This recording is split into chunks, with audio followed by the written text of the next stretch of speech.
जय जगन्नाथ सांग मैंने आम आप देखिए तो आम वीडियो टी आने कम कर देचु आज पुणी एक नुआ वीडियो गोटे आणुचु आज आम भाई कुल्लू कहला मटन करिया मु कहल ठीक अच्छे मटन करिया ठीक कहलु बाहर बेलू मटन आनिक ये कौन देवी कहते ना डालमा हम दी जन भितर बाड़ी आड़ी है कौन करिया मुझे कहली ना आज गोटे मटन आउ डालमा मिसेक मटन डालमा करदा कौन कौन मटन डालमा मटन भल डालमा लगे भाई देखिया करिया आम तो कहीं करने तू तो कहलु डालमा खाइबू सी तो कौन मटन खाइब केमती करिया पुणी नहले मिक्स कर दवा ना मिक्स करी मटन डालमा करदा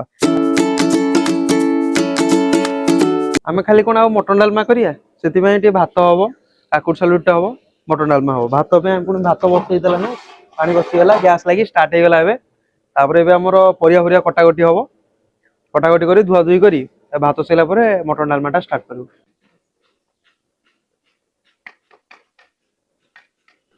एबे हम मटन कसिबा फास्ट मसला कस सारिया तार मटन पकेया देखंतु केमिति होउछ एबे टप बसई देले तेल पकेया तेल आनो लिपुनी एबे तेल पके दिया सब पके दिया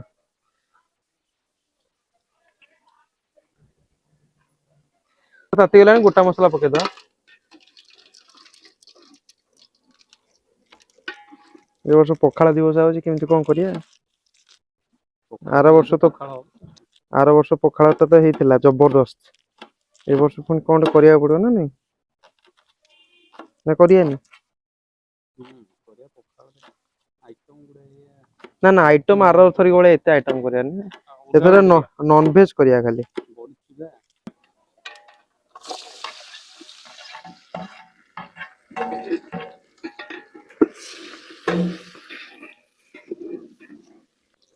पियाज सिझिया पे टी लुण पके दवा शीघ्र हवा पे पियाज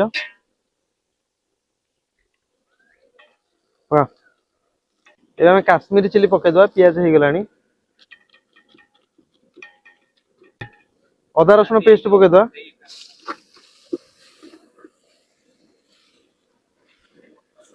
एबे हळदी गुंड पके दवा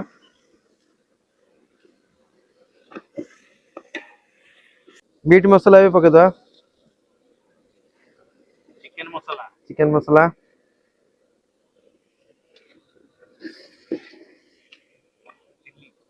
लंका गुंड और एबे कस्तूरी मेथी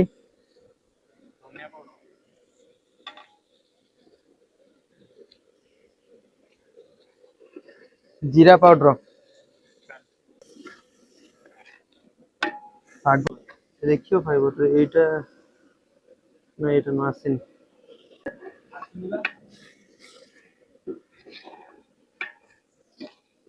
कौन कहलु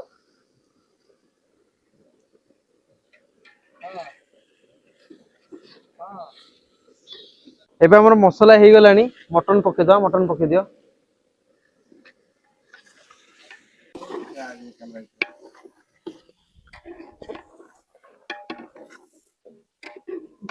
और एथरे कौन हो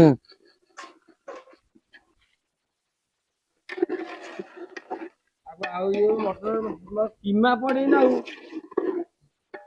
सिझे न आनी एबे हम मटन भल से कसी देजे पानी दे टिके सिझे दवा को छाड़ी दवा एबे झाकुनटा गोड़े दियो एबे हमर मटन हवा भितरे सिझिया भितरे एबे हम परिवा काटी दोचे कखारु आलू देसी आलू मोर गोटे नुआ अतिथि आसी पहुंचछंती गेलु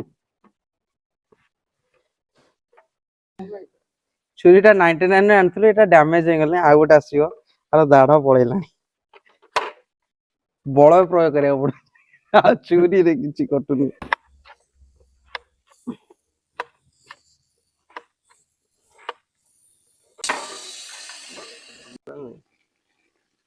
मधुले खाइला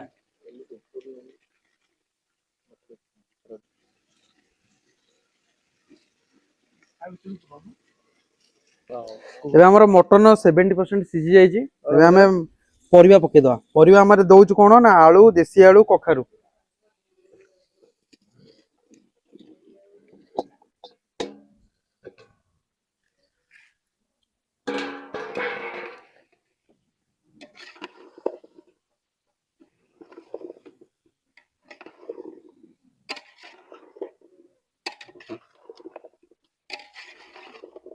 ଏବେ ଆମେ ପାଣି କିଛି ଦେଇଦବା।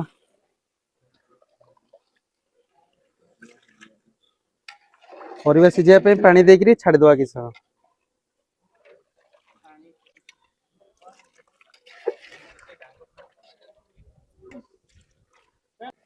ଏବେ ଆମେ ଡାଲି କିଛି ଧୋଇଦବା। ହରଡ଼ ଡାଲି ନେଇଛୁ 500, ମସୁର ଡାଲି ନେଇଛୁ ବି 500।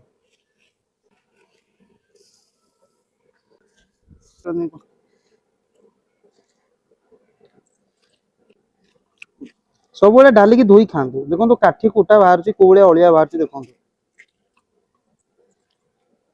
ଆମର ଗୋଟେ ଭାଇ କହୁଥିଲେ ଡାଲି ଧୋଇଆନି, ମୁଁ କହିଲି ନା ଧୋଇଦବା ଟିକେ। ଏ ତ ଆମେ ଘରେ କରୁଛେ, ଶାନ୍ତିରେ ଖାଇବା ନା ନାଇଁ।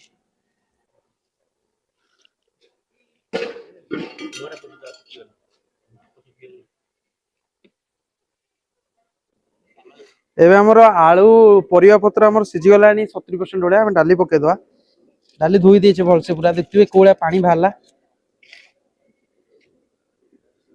ଆମର ଗୋଟେ ଡାଲି ଛାଡିଲେ ଆମର ଗୋଟେ ପିଲା ଅଛି ଶୋଧିବ, ଆଉ ମ୍ୟାନେଜର ତ ନଷ୍ଟ କରନି। ଆଉ କଣ କରିବା। ଏବେ ଆମେ କଟା ହେଇଥିବା ଟମାଟୋ ପକେଇଦବା।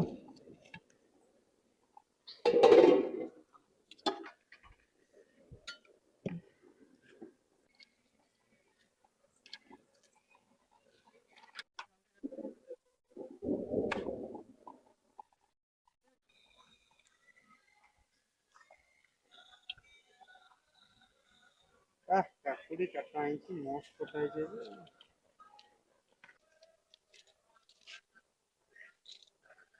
ଏବେ ଆମର ମଟନ ଡାଲମା ପୁରା କମ୍ପ୍ଲିଟ ହେଇଗଲାଣି।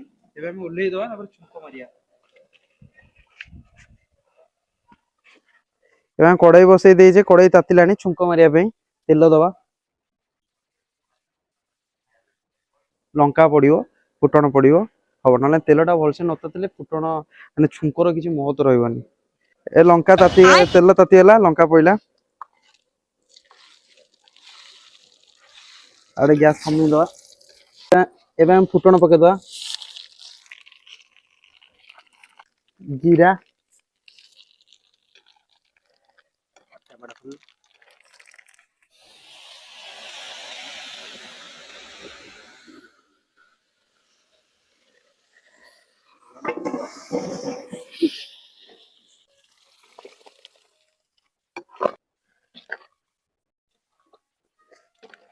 ଏବେ ଆମେ ଜିରା ଲଙ୍କା ଗୁଣ୍ଡ ପକେଇଦବା।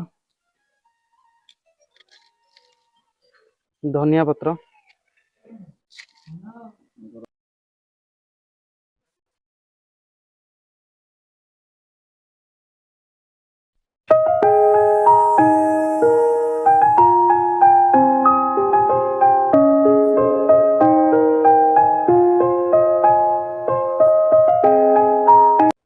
ଦୀର୍ଘ 4 ଘଣ୍ଟାର ମେହନତ ପରେ ଆମର ଆଜି ମଟନ ସରିଯାଇଛି, ମଟନ ଡାଲମା।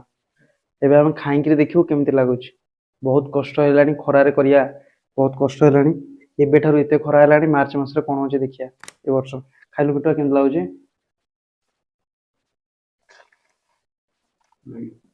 ଏ ମଟନ ଚିପି ସିଝି ଗଲାଣି। ମଟନ ପୁରା ଦେଖନ୍ତୁ, ମଟନ ପୁରା ବଢିଆ ସେ ସିଝି ଯାଇଛି।